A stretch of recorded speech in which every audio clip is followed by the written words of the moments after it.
¡Hey! Estás escuchando Cuentos Podcast con Emanuel, Mónica y yo, Vania. Episodio 23. La casa tomada. Nos gustaba la casa porque, aparte de espaciosa y antigua, hoy que las casas antiguas sucumben a la más ventajosa liquidación de sus materiales, guardaba los recuerdos de nuestros bisabuelos, el abuelo paterno, nuestros padres y toda la infancia. Nos habituamos Irene y yo a persistir, solos en ella, lo que era una locura, pues en esa casa podían vivir 8 personas sin estorbarse. Hacíamos la limpieza por la mañana, levantándonos a las 7, y a eso de las 11 yo le dejaba a Irene las últimas habitaciones por repasar y me iba a la cocina. Ella iba barriendo y él atrás iba trapeando. Trabajo en equipo. Almorzábamos a mediodía, siempre puntuales. Ya no quedaba nada por hacer fuera de unos platos sucios. Nos resultaba grato almorzar pensando en la casa profunda y silenciosa y cómo nos bastábamos para mantenerla limpia. A veces llegábamos a creer que era ella la que no nos dejó casarnos. Irene rechazó 2 pretendientes sin mayor motivo, y a mí se me murió María Esther antes que llegáramos a comprometernos. Entramos en los 40 años con la inexpresada idea de que el nuestro, simple y silencioso matrimonio de hermanos, era necesaria clausura de la genealogía asentada por nuestros bisabuelos en nuestra casa.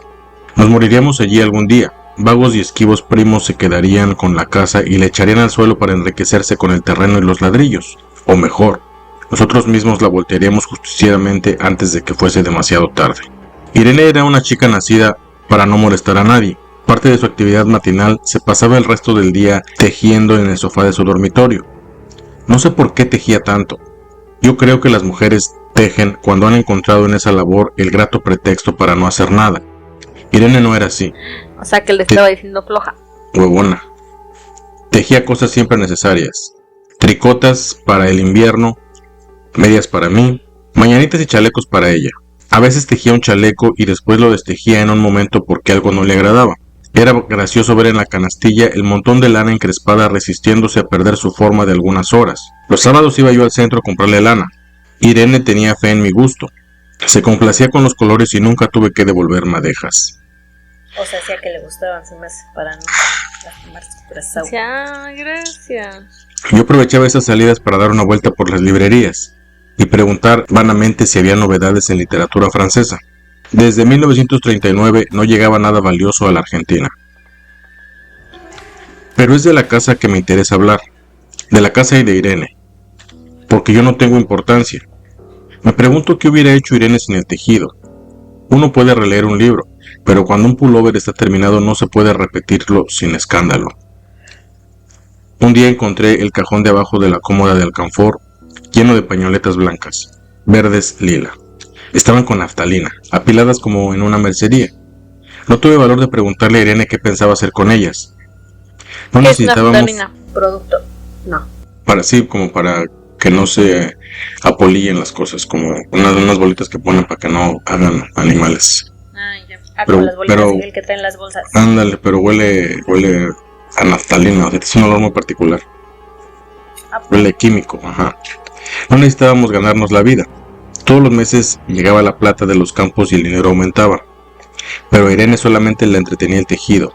Mostraba una destreza maravillosa y a mí se me iban las horas viéndole las manos como erizos plateados, agujas yendo y viniendo y 1 o 2 canastillas en el suelo donde se agitaban constantemente los ovillos. Era hermoso. ¿Cómo no acordarme de la distribución de la casa? El comedor, una sala con gobelinos, la biblioteca y 3 dormitorios. Gobelinos? Tapices. Ok. La biblioteca y 3 dormitorios grandes quedaban en la parte más retirada, la que mira hacia Rodríguez Peña. Solamente un pasillo con su maciza puerta de roble aislaba esa parte del ala delantera donde había un baño, la cocina, nuestros dormitorios y el living central, al cual comunicaban los dormitorios y el pasillo. Se entraba a la casa por un zaguán, con mayólica, y la puerta cancel daba al living, de manera que uno entraba por el zaguán, abría la cancel y pasaba al living. Tenía a los lados las puertas de nuestros dormitorios y frente al pasillo que conducía a la parte más retirada, avanzando por el pasillo se franqueaba la puerta de roble y más allá empezaba el otro lado de la casa. o bien se podía girar a la izquierda justamente antes de la puerta y seguir por un pasillo más estrecho que llevaba a la cocina y el baño. Cuando la puerta estaba abierta, advertía uno que la casa era muy grande.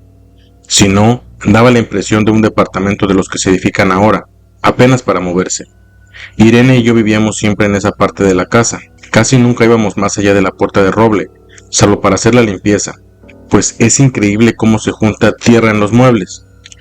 Buenos Aires será una ciudad limpia, pero eso lo debe a sus habitantes y no a otra cosa. Hay demasiada tierra en el aire. Apenas sopla una ráfaga se palpa el polvo en los mármoles de las consolas y entre los rombos de las carpetas de macramé. Da trabajo sacarlo bien con plumero. Vuela y se suspende en el aire. Un momento después se deposita de nuevo en los muebles y los pianos. Es que es cierto coraje que apenas acabas de limpiar y ya después tiene harta pelucita blanca encima. Me ha pasado. Cuando vas al baño dices... Esos son los gamborimbos. No puedo. Lo recordaré siempre con claridad porque fue simple y sin circunstancias inútiles. Irene estaba tejiendo en su dormitorio. Eran las 8 de la noche y de repente se me ocurrió poner al fuego la pavita del mate. Fui por el pasillo hasta enfrentar la entornada puerta de roble y daba la vuelta al codo que llevaba a la cocina cuando escuché algo en el comedor o en la biblioteca. El sonido venía impreciso y sordo, como un volcarse de silla sobre la alfombra o un ahogado susurro de conversación. También lo oí, al mismo tiempo o un segundo después, en el fondo del pasillo que traía desde aquellas piezas hasta la puerta. Me tiré contra la puerta antes de que fuera demasiado tarde. La cerré de golpe apoyando el cuerpo. Felizmente la llave estaba puesta de nuestro lado y además corrí el gran cerrojo para más seguridad. Fui a la como cocina. Una maniobra de película de acción, ¿no? Sí. Que tira y se va rodando. Fui a la cocina. Calenté la pavita y cuando estuve de vuelta con la bandeja del mate le dije a Irene: Tuve que cerrar la puerta del pasillo. Han tomado la parte del fondo. Dejó caer el tejido y me miró con sus grandes ojos cansados. ¿Estás seguro? Asentí. Entonces, Dijo recogiendo las agujas. tendremos que vivir de este lado. Yo cebaba el mate con mucho cuidado, pero ella tardó un rato en reanudar su labor. Me acuerdo que tejía un chaleco gris. A mí me gustaba ese chaleco. Se lo quería agenciar. Los primeros días nos pareció penoso porque ambos habíamos dejado en la parte tomada muchas cosas que queríamos. Mis libros de literatura francesa, por ejemplo, estaban todos en la biblioteca. Irene extrañaba unas carpetas, un par de pantuflas que tanto la abrigaban en invierno. Yo sentía mi pipa de enebro. Creo que Irene pensó en una botella de esperidina de muchos años. Con frecuencia, pero eso solamente sucedió los primeros días. Cerrábamos algún cajón de las cómodas y nos mirábamos con tristeza. No está aquí. Y era una cosa más de todo lo que habíamos perdido al otro lado de la casa. Pero también tuvimos ventajas. La limpieza se simplificó tanto que aún levantándose tardísimo, a las 9:30 por ejemplo, no daban las 11 y ya estábamos de brazos cruzados. Irene se acostumbró a ir conmigo a la cocina y ayudarme a preparar el almuerzo. Lo pensamos bien y se decidió esto. Mientras yo preparo el almuerzo, Irene cocinaría platos para comer fríos de noche. Nos alegramos porque siempre resultaba molesto tener que abandonar los dormitorios al atardecer y ponerse a cocinar. Ahora nos bastaba con la mesa en el parecer dormitorio. molestos, no tenían nada más interesante que hacer en su fucking vida. Eran bien perros huevones. Sí, no manches. Desacompletaban su descanso. Ahora nos bastaba con la mesa en el dormitorio de Irene y las fuentes de comida fiambre. Irene estaba contenta porque le quedaba más tiempo para tejer. Yo andaba un poco perdido a causa de los libros, pero por no afligir a mi hermana me puse a revisar la colección de estampillas de papá, y eso me sirvió para matar el tiempo. Nos divertíamos mucho, cada uno en sus cosas, casi siempre reunidos en el dormitorio de Irene, que era más cómodo. A veces Irene decía: Fíjate este punto que se me ha ocurrido. ¿No da un dibujo de trébol? un rato después, Ella, dentro de su nada que verienta vida, ya se inventaba puntos. Debía escribir su libro de desarrolló, tejido. Ajá. Un rato después, era yo el que le ponía ante los ojos un cuadradito de papel para que viese el mérito de algún sello de Eupen y Malmedy. Estábamos bien, y poco a poco empezábamos a no pensar. Se puede vivir sin pensar. Cuando Irene Ya nada soñaba en que voz... hasta pensar les provocaba flojera. Sí. Cuando Irene soñaba en alta voz y yo me desvelaba enseguida. Nunca pude habituarme a esa voz de estatua o papagayo, voz que viene de los sueños y no de la garganta. Irene decía que mis sueños consistían en grandes sacudones que a veces hacían caer el cobertor.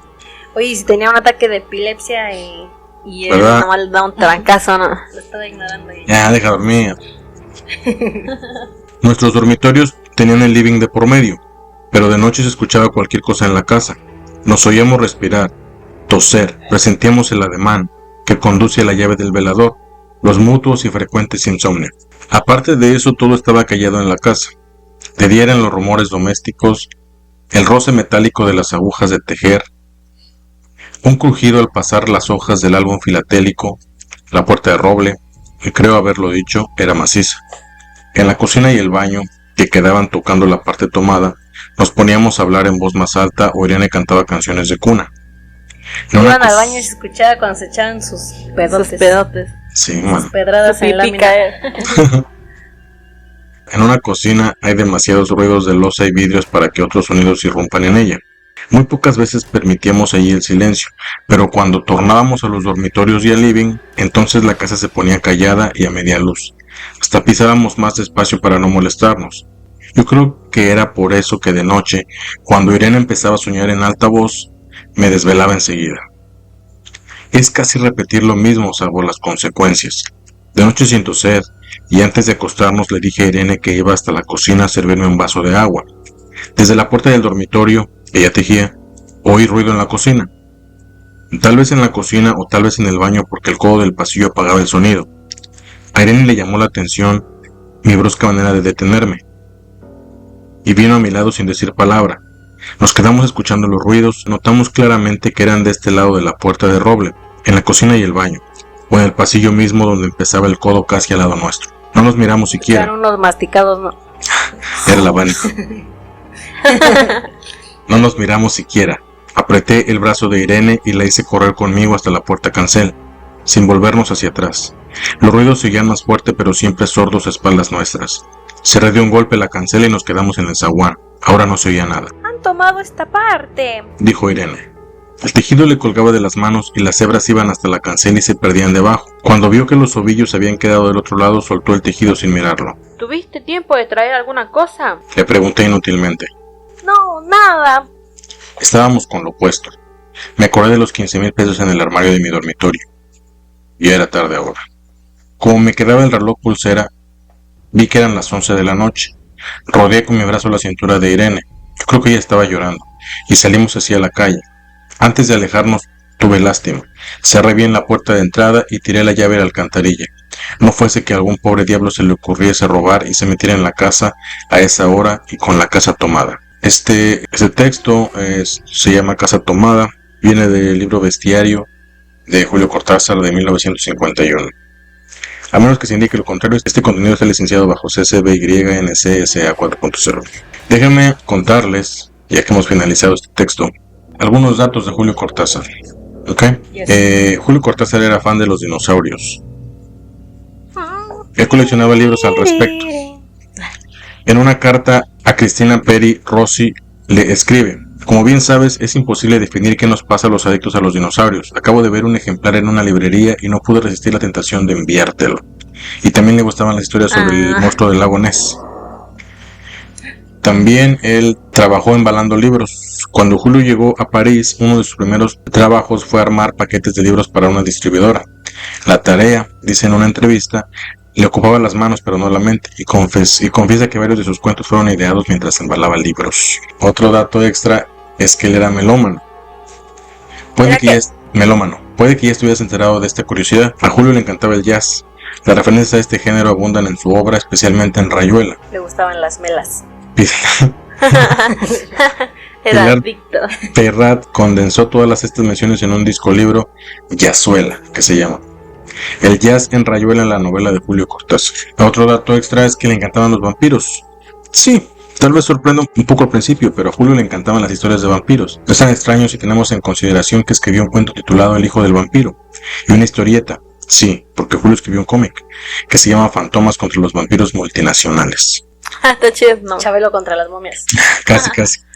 Fue muy amigo de Alejandra Pizarnik y le decía sí. bichito cariñosamente. Sí, él escribió muchas cartas a ella cuando ella estaba en su momento más esquizofrénico. Y en una de sus cartas le dijo, te quiero viva, porque ella ya se quería salir del chat. Bueno, no se quería, se quiso y se salió. Así. Otra cosa es que no estudió en la universidad.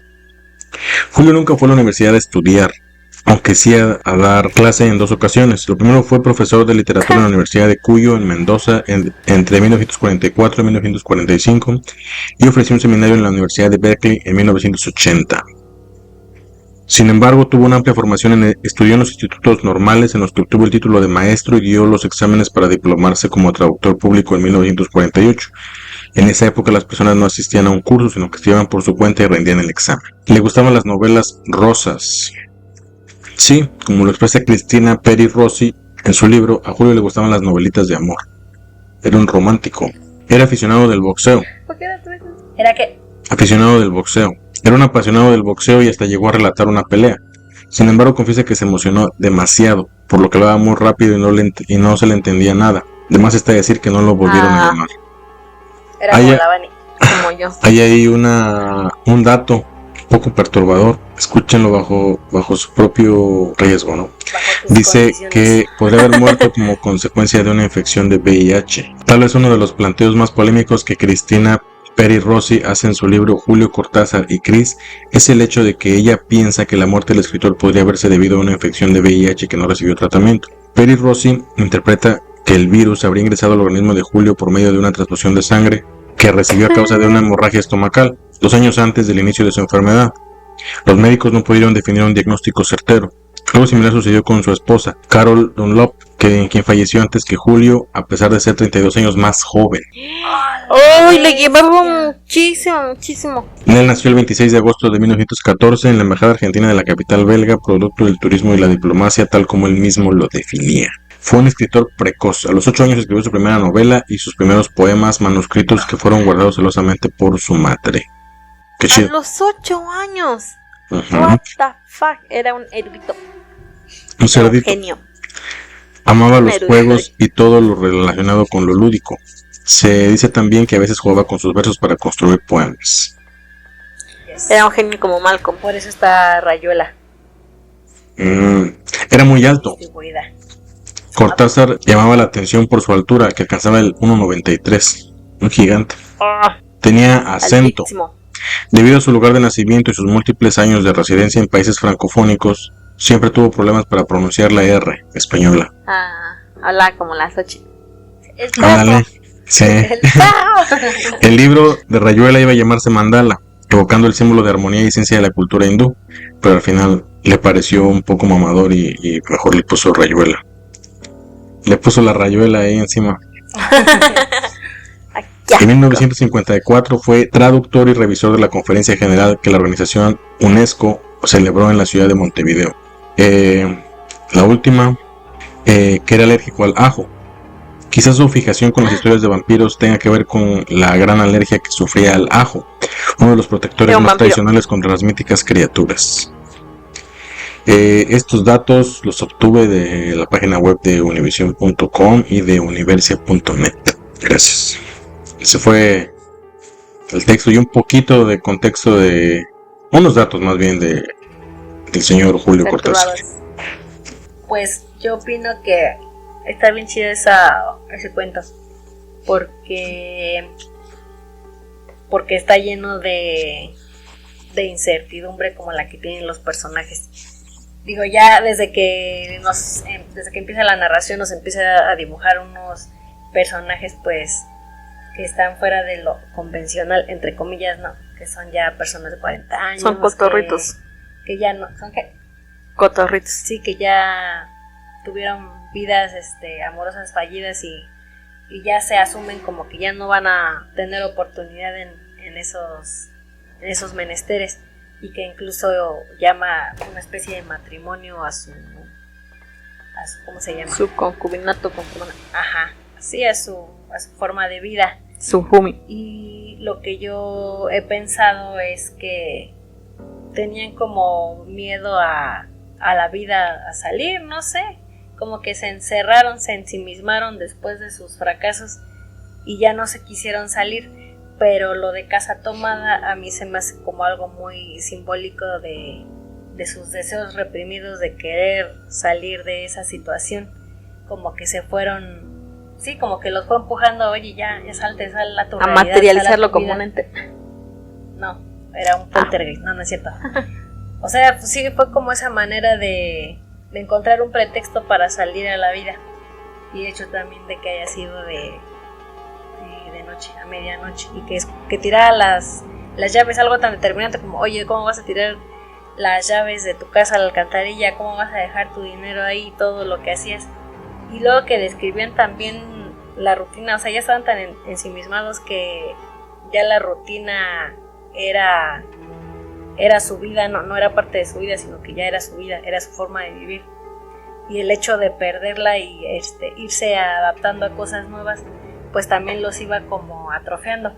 O el hecho de que dijera que la hermana tuviera más tiempo para bordar, y que después esa actividad que tanto tiempo le quitaba y que según tanto disfrutaba, que al final se le quedaran las cosas ahí del otro lado, no, y que ella no pensara más al momento de que cerraron y que se le quedó una parte de su tejido, sus herramientas que aventó lo que traía en las manos. O sea, a mí se me hace muy, muy simbólico y como de un deseo de ya, o sea, ya hay que salir de esto.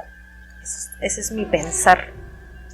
Yo digo que fuck you, no, yo primero que nada, buenas tardes, segundo que nada, yo siento que, bueno, para empezar me sorprende cómo estaban tan envueltos, como dice Moni, en su rutina, que hasta, o sea, es increíble la forma en que describen las cosas, con tantísimos detalles a la casa, lo que hacían, cómo ¿sabes? Hasta cómo tejía, que decía de sus manos, cómo se movían las agujas, el hilo en la canasta. O sea, de verdad, su casa los estaba absorbiendo por completo, que se ponían hasta a ver todo así como casi con lupa. Me recuerda también a un corto de Netflix, no sé si lo vieron, que justamente se llama La Casa. Son unos, es animado. Una familia que se muda a una casa muy bonita y se obsesionan tanto con la casa que al final se terminan convirtiendo en muebles de la casa. Entonces me hace pensar un poquito como en eso, o sea, como que la casa los estaba consumiendo por completo.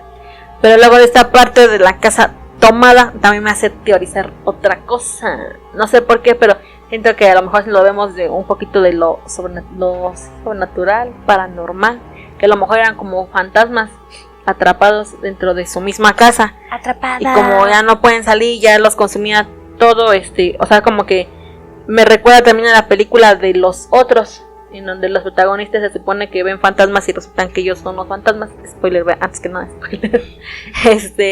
Digo, puede ser también algo así, que a lo mejor los nuevos habitantes vivos son los que estaban tomando la casa y los que lo estaban sacando a ellos, ¿no? Y a lo mejor ellos también en su parte de rehusarse a aceptar su realidad o así, hasta porque por ejemplo también cuando se salen y mencionan lo de los 15,000 pesos, me recuerda a cuando llegan a gente a habitar su nueva casa y encuentran dinero y pertenencias de la gente que estuvo ahí, ¿no?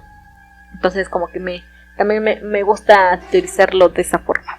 O igual el hecho de que no quisieran que, ya ves que dice que algunos primos, no sé, cuando ellos faltaran, como no tuvieron descendencia, iban a aprovecharse del terreno, qué sé yo, y de sus ladrillos. También esa, ¿no? De que como jodidos ellos van a gozar de algo que ni siquiera lo merecían. Uh-huh. También como que me voy a ese lado. Y ya pensándolo un poquito más, como, no sé, se me hace como una manera en cuanto a la literatura de que se deshace como de convencionalismos de esas descripciones tan largas y tan detalladas que tienen algunos textos sobre cosas físicas, y romper con todo, sí, con todo eso establecido al momento de ya se cerró la puerta, se cerró el portón, se tiraron las llaves, es momento de cambiar, porque igual algo que se reconocía de Julio era su innovación en la escritura, y como lo dije hace ratito, por ejemplo en Rayuela, que muchos dicen que, o sea, como que lo juzgan de que fue como muy, ¿cómo se diría? Mamador. Ajá. De que dispusiera así los capítulos, ya ven que no están en orden. Que vienen unas instrucciones de cómo debes leer Rayuela, porque están todos los capítulos en desorden. También como que, digo, podría irme a ese lado, de que era esa parte de mostrar la innovación. Bueno, ya digo. Pues no sé si ya habíamos leído antes de Cortázar, no recuerdo, creo que no. No, creo que no. Y se me hace una muy buena introducción a Julio Cortázar. Si lo que dices de Rayuela, a lo mejor que es una historia un poquito más elevada, no es para los lectores novatos tal vez, pero pues eso nos muestra lo completo que era como escritor, porque esta historia que leímos se me hizo una historia muy, muy sencilla, pero muy buena. Tan es así que estamos hablando ahorita de lo que pudo suceder, o sea, nos hace querer seguir comentando qué pensamos que pasó exactamente, lo cual yo considero que eso hace un buen escritor, que te hace pensar más allá de que terminas la historia, a ver qué pasó, por qué. Eso se me hace muy chido de alguien que escriba. Y es como le digo, es una historia simple, es una historia sencilla, que si no le buscas más allá, si no te pones como a pensar, a ver, ¿qué significa eso? ¿Quién tomó la casa? Y eso, pues te quedas con la historia y es una historia buena al final. Digo, sí lo pueden ver desde los ángulos que lo veían ustedes, como la costumbre, como ellos mismos intentando alejarse de su realidad rutinaria, que ya los tenía como cansados. Fue una manera, y si lo ves así tiene todo el sentido del mundo. También, si lo ves desde el punto de vista paranormal, también, o sea, teniendo un pensamiento mágico, ¿verdad? Y paranormal, pues también tiene todo el sentido del mundo. Son fantasmas y nadie quiere vivir con fantasmas. Pero yo creo que más bien en esa casa no existían fantasmas, son solo recuerdos. De tiempos ajenos. Porque era una casa muy antigua, ¿no? Donde vivían sus bisabuelos y todo. Empezó su descendencia y ahí mismo terminó. Exacto, ¿no? Y ellos lo decían, ahí en el texto decía que era el fin de la genealogía de ellos. Pues ya, en modo, me quedo con lo buen escritor que es, que de una historia tan sencilla, tan corta, nos dé espacio para pensar tanto. Se me hace muy chida, me gustó. Gracias, sí, Julio Cortázar. Sin decir qué era, te atrapa, o sea, porque en realidad tú tampoco sabes. Ajá. ¿Qué está sucediendo? ¿Quién sabe? Pero ¿quién tomó la casa? Ajá, ¿Por qué? Sientes incertidumbre, y más por el título, no, casa tomada. ¿Qué pasa si se quedan? Si lo ven. Y me recordó igual a dos cuentos que también he leído, que se llama Alta Cocina de Amparo Dávila, que también describe que están cocinando algo y hace la descripción de los ojos de ese algo que están cocinando, y tú estás como pensando, aquí no está cocinando. Y después otro que se llama La Migala, que creo que es de García Ponce, no me acuerdo de quién es, que también que él compra una criatura, no sé si lo dice o no lo dice, de que es una araña, o no sé si yo lo pensé así, que también está en su casa y él está como paranoico de que dónde está, que lo está viendo.